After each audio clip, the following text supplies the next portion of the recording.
இன்றைக்கி வீடியோவில் நல்ல ஹெல்தியான ஸ்நாக்ஸாகவும் அதே சமயம் பிரேக்ஃபாஸ்ட்டுக்கும் எடுத்துக்கலாம். ஸ்கூல் விட்டு வரும் பசங்களுக்கு இந்த மாதிரி அதிக எண்ணெய் சேர்க்காமல் ஒரே ஸ்பூன் எண்ணெய் பயன்படுத்தி இந்த மாதிரி நல்ல ஹெல்த்தியாக செஞ்சு கொடுங்க. வீடியோக்குள்ளே போகிறதுக்கு முன்னாடி நம்ம சேனலை நீங்கள் ஃபஸ்ட் டைம் பார்க்குறீங்கன்னா சப்ஸ்கிரைப் பண்ணி பெல் சிம்மில் ப்ரெஸ் பண்ணிக்கோங்க. வாங்க வீடியோக்குள்ளே போகலாம். ஃபஸ்ட் இந்த ரெசிபி பண்ணுறதுக்கு பேனில் ஒரு 2 கப் அளவுக்கு தண்ணி சேர்த்துக்கலாம். கூட ஒரு அரை ஸ்பூன் அளவுக்கு உப்பு, கூட 2 சொட்டு அளவுக்கு எண்ணெய் சேர்த்துட்டு நல்லா கொதிக்க வச்சுக்கோங்க. தண்ணி நல்லா கொதித்து வந்ததும் 1 கப் அளவுக்கு ரவை சேர்த்துக்கலாம். 2 கப்பு தண்ணிக்கு 1 கப் அளவுக்கு ரவை சேர்த்துக்கோங்க, கரெக்டாக இருக்கும். ரவை சேர்க்கும்போது கேஸ் மீடியம் ஃப்ளேமில் வச்சு சேர்த்துக்கோங்க. அதே சமயம் தண்ணியும் நல்லா கொதித்து வந்ததுக்கப்புறம் நீங்கள் ரவை சேர்த்துக்கணும். ரவை சேர்த்துட்டு நல்லா கலந்து கொடுங்க.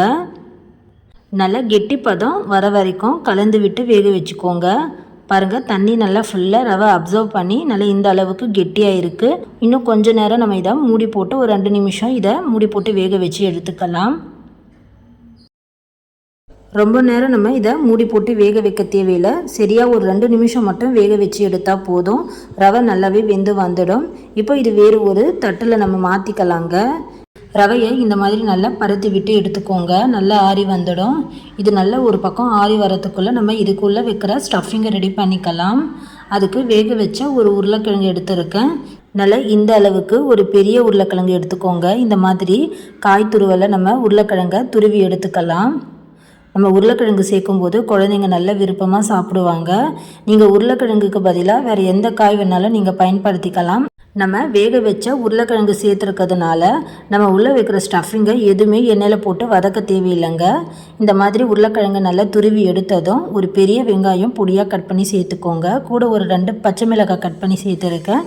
பொடியாக கட் பண்ண கருவேப்பிலை சேர்த்துக்கோங்க. அரை ஸ்பூன் மஞ்சள் தூள், காரமுக்கு 1 ஸ்பூன் தனி மிளகாய் தூள், அரை ஸ்பூன் கரம் மசாலா சேர்த்துக்கோங்க.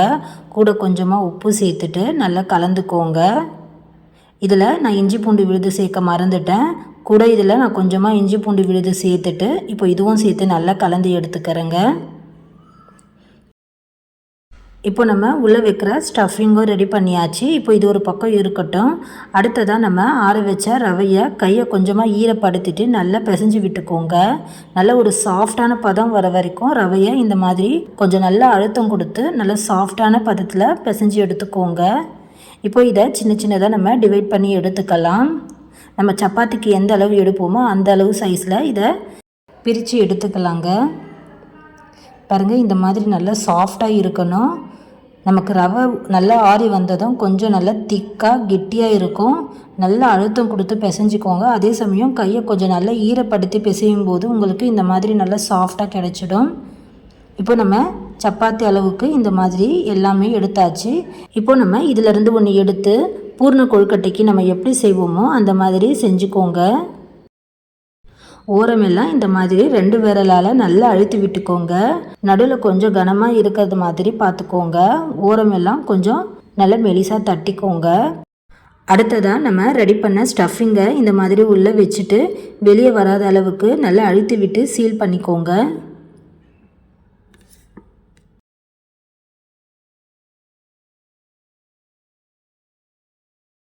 பாருங்கள், நம்ம வெளியே வராத அளவுக்கு நல்லா சீல் பண்ணியாச்சு. சப்போஸ் உங்களுக்கு ரவை கொஞ்சம் காஞ்சி போன மாதிரி இருந்தால் நீங்கள் செய்யும்போது கையை ஈரப்படுத்திட்டு ரவையை நல்லா உருட்டி செஞ்சு பாருங்கள். உங்களுக்கு செய்கிறதுக்கு ரொம்ப ஈஸியாக இருக்கும். இப்போ இதே மாதிரி மிச்சம் மீதி உள்ளதையும் நம்ம செஞ்சு எடுத்தாச்சு. இதை நம்ம ஆவியில் வேக வச்சு எடுத்துக்கலாங்க. இந்த மாதிரி ஒரு இட்லி தட்டில் கொஞ்சமாக எண்ணெய் தடவிக்கோங்க. ரவை கொழுக்கட்டையை உள்ளே வச்சு நம்ம வேக வச்சுக்கலாங்க. நம்ம இட்லிக்கு எப்படி வேக வைப்போமோ அதே மாதிரி உள்ள இட்லி பாத்திரத்தில் கொஞ்சமாக தண்ணி சேர்த்துட்டு இட்லி தட்டு உள்ளே வச்சு மூடி போட்டு வேக வச்சுக்கலாம். ரொம்ப நேரம் நம்ம வேக வச்சு எடுக்க தேவையில்லை. ஒரு 5 நிமிஷம் போல் வேக வச்சு எடுத்தால் போதுங்க.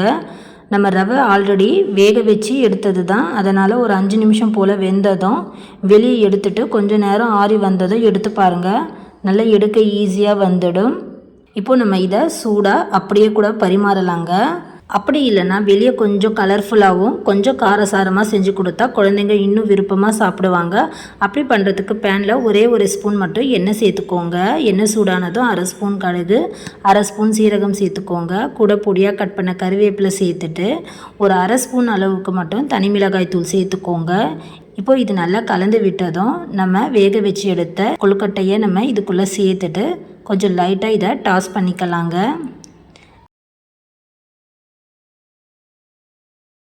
ஜஸ்ட்டு ஒரு 2 நிமிஷம் வெந்து வந்ததும் இதே மாதிரி திருப்பி போட்டு மறுபடியும் வேக வச்சு எடுத்துக்கோங்க. பாருங்கள், பார்க்கவே இவ்வளோ சூப்பராக கலர்ஃபுல்லாக இருக்குது. குழந்தைங்க ஈவினிங் ஸ்கூல் விட்டு வரும்போது இந்த மாதிரி நீங்கள் ஸ்நாக்ஸாகவும் கொடுக்கலாம். குழந்தைங்களுக்கு பிரேக்ஃபாஸ்ட்டுக்கும் இதை செஞ்சு கொடுக்கலாம். குழந்தைங்களுக்கு அதிக எண்ணெய் சேர்த்து செஞ்சு கொடுக்காம இந்த மாதிரி ஒரே ஒரு ஸ்பூன் மட்டும் எண்ணெய் சேர்த்து நல்ல ஹெல்த்தியான ஸ்நாக்ஸ் செஞ்சு கொடுங்க. கண்டிப்பாக நல்லா விரும்பி சாப்பிடுவாங்க. இந்த வீடியோ கண்டிப்பாக பிடிச்சிருக்குன்னு நம்புகிறேன். வீடியோ பிடிச்சிருந்தால் இந்த வீடியோக்கு மறக்காமல் லைக் போட்டுடுங்க.